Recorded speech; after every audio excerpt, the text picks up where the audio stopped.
Marx's paternal and maternal families were both Jewish legal families. His father, Heinrich, was a Jewish lawyer who, influenced by the feudal reactionary trend during the Holy Alliance era, faced discriminatory policies against Jews in Prussia. In order to continue his career, Marx's father abandoned Judaism and converted to Protestantism, and baby Marx was also baptized as a Protestant. At that time, many Jews did the same, including the famous poet Heinrich Heine. As a result, Heinrich severed ties with his father, who could not accept his conversion. From this conversion, we can see Heinrich's open-mindedness, reformist nature, and pragmatism, which distinguished him from the rigid older generation of Jewish lawyers. He could recite the works of Voltaire and Rousseau. Marx's mother was a Philistine. She considered Karl to be a failure, for he had not lived a conventional bourgeois life. She once said, if he had made some capital instead of working hard to write a book about capital, then he would be considered smart. She refused to distribute Heinrich's inheritance to Karl for 10 years. Marx spent a happy childhood in Trier, where his family lived in an affluent neighborhood. He was strong, energetic, intelligent, and lively. He enjoyed walking on the nearby hills with his siblings, and sometimes even forced them to eat his homemade, but not so tasty pastries. He had a cheerful and mischievous personality.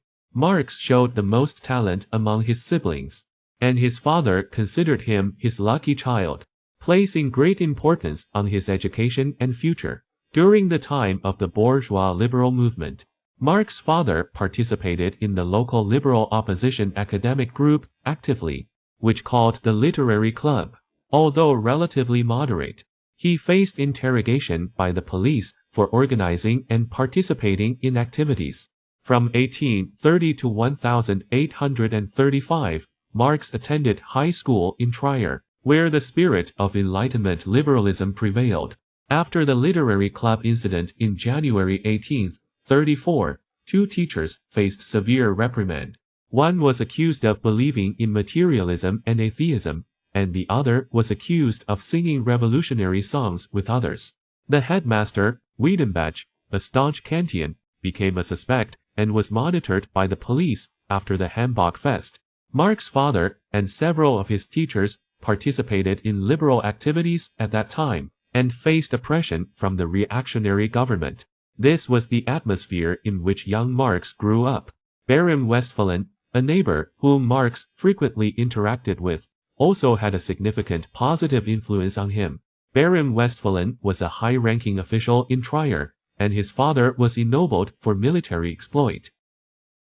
Unlike Marx's father and teachers' rationalistic thinking, he had a fondness for romantic literature and taught Marx lines from Homer and Shakespeare's poetry. Marx's love for romantic literature was influenced by him, and he was also interested in social issues and Saint-Simonianism, guiding Marx's understanding of Saint-Simonianism. Marx considered him a second father, and his doctoral thesis was dedicated to Baron Westphalen. The children of Baron Westphalen and Heinrich Marx had a close relationship. One of the children, Ferdinand, later became the Prussian government's Minister of the Interior, and another child, Jenny, became Marx's wife. Edgar, another child, was Marx's schoolmate and later became a socialist under Marx's influence, maintaining a close relationship with Marx and his wife for life. In August 1835, at the age of 17, Marx wrote in his essay Considerations on choosing a profession before his graduation, "One can only work for the perfection and happiness of one's contemporaries to achieve one's own perfection. If we choose a profession that can work for the welfare of humanity, the burden will not overwhelm us. What we will feel is not pitiful, limited, and selfish pleasure, but our happiness will belong to millions of people, and our cause will silently, but eternally, continue to exist. Noble people will shed tears for our ashes." In October 1835, Marx entered the University of Bonn, which was the cultural and intellectual center of the Rhine province at the time. Before that time, students had extensive academic freedom at the university. In April 1833, after a student protest against the Rhenish provincial parliament was suppressed, student freedoms were revoked, and suspected students were arrested or expelled. When Marx arrived, there were still widespread arrests of agitators. Most students, fearing denunciations, distanced themselves from any political activities. Fraternities replaced political groups, and their main activities were eating, drinking, and dueling. Marx was apparently popular and was elected president of the fraternity in the next semester. Marx was diligent in his first semester, studying law, romantic literature, and philosophy, and even planning to study physics and chemistry. However, the scientific courses at the school, influenced by Schelling's philosophy, were vague and obscure, leading him to eventually give up to take them.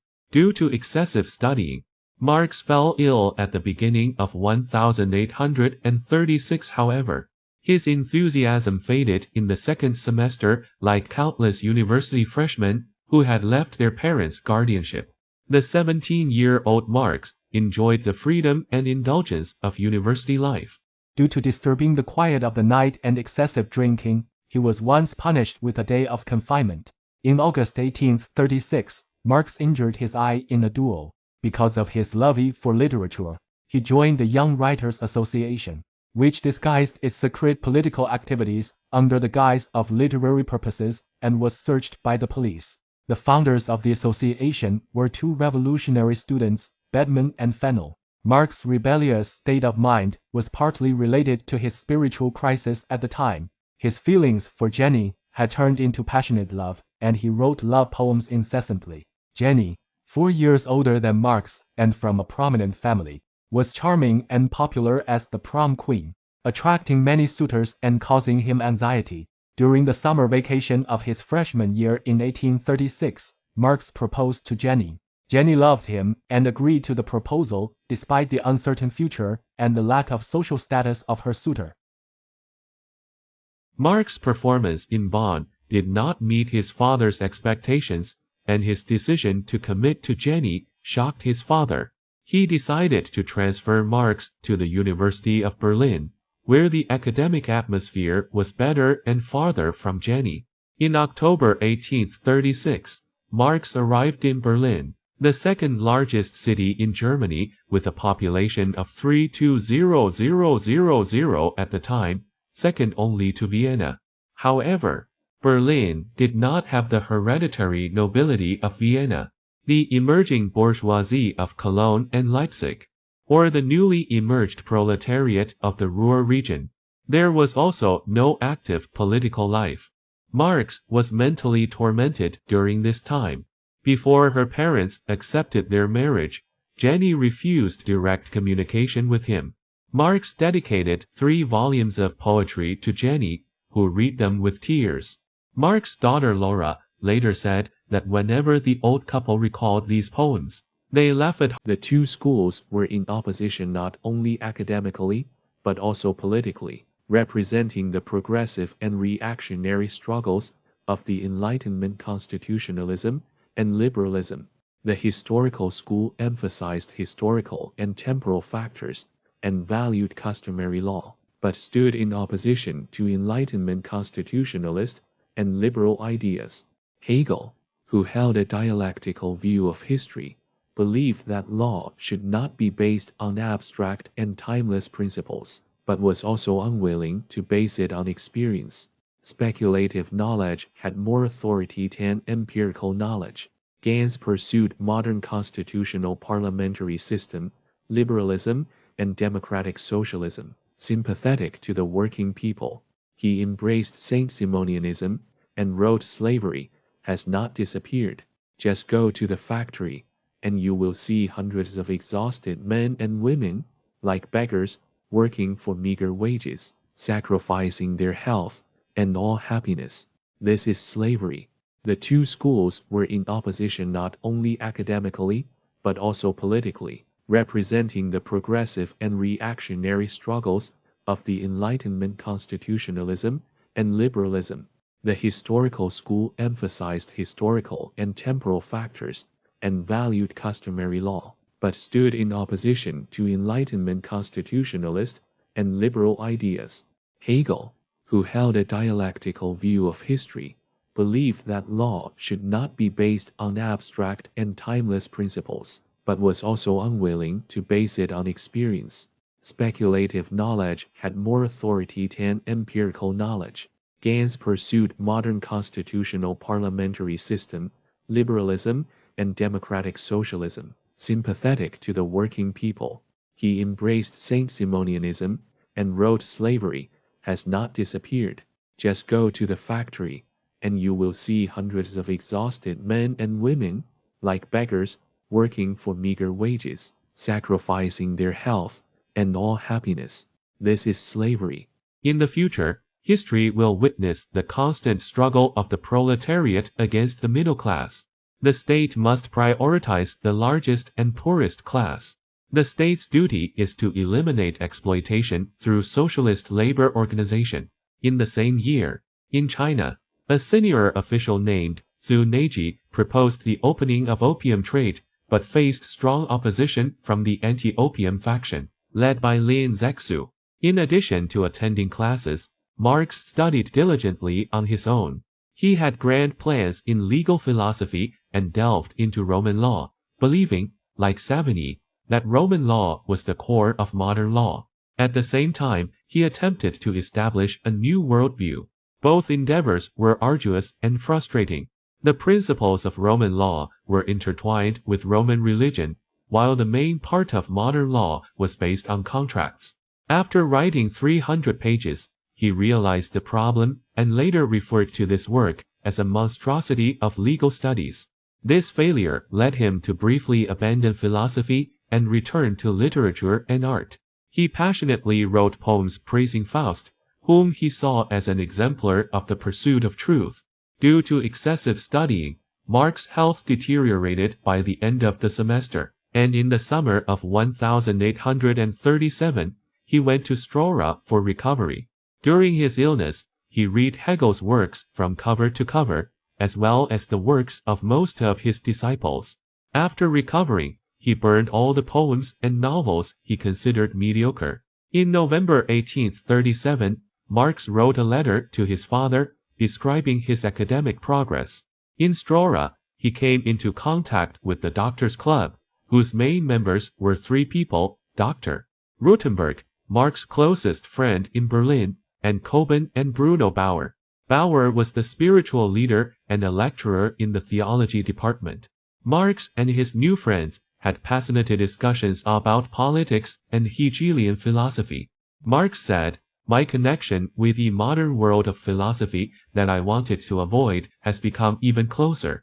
I have left behind the idealism of Kant and Fichte and turned to real life. Hegelian philosophy has a more concrete worldview and a dialectical view of the world's development. It represents the pinnacle of bourgeois thought. Previously, I had read some fragments of Hegel's works and did not like the bizarre tone. I want to dive into the ocean again." Marx sharply criticized his past works and the philosophy of legal studies, pointing out the idealism, the opposition between reality and theory, and the separation from reality, which was merely hollow imitation of Fichte and did not understand the world from an organic, vivid, and developmental perspective. The Hegelian philosophy led him into objective idealism. He also mentioned his current career plans to become a judge at the higher district court in Westphalia, where many people became lay judges within 3 years. If he also obtained a doctoral degree, he might be able to obtain a part-time professorship. The letter to his father is the only preserved family letter during his university years, and later readers would be amazed by Marx's diligence, intelligence, and self-critical spirit, and understand its significance to the entire history of thought. However, his father was anxious and disappointed, expecting Marx to quickly obtain a public office rather than delve into deep and obscure philosophical speculation that he couldn't comprehend. His own serious illness added to his worries. He criticized Marx, saying that being gloomy and disheartened in this meaningless and purposeless academic workshop would not contribute to his and his loved ones' spiritual uplifting achievements. Soon after, Marx's father fell seriously ill and passed away in May 1838. Marx carried his father's image with him for the rest of his life.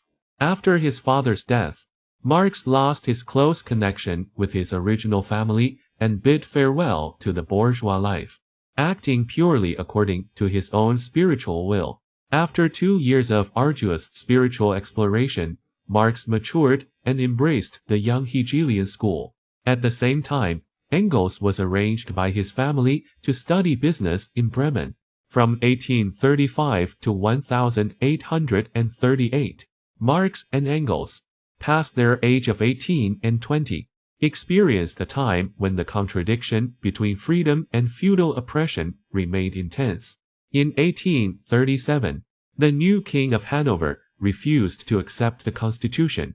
7 teachers at the University of Göttingen were tried and dismissed for defending the constitution, including the famous Grimm brothers, known for their fairy tales.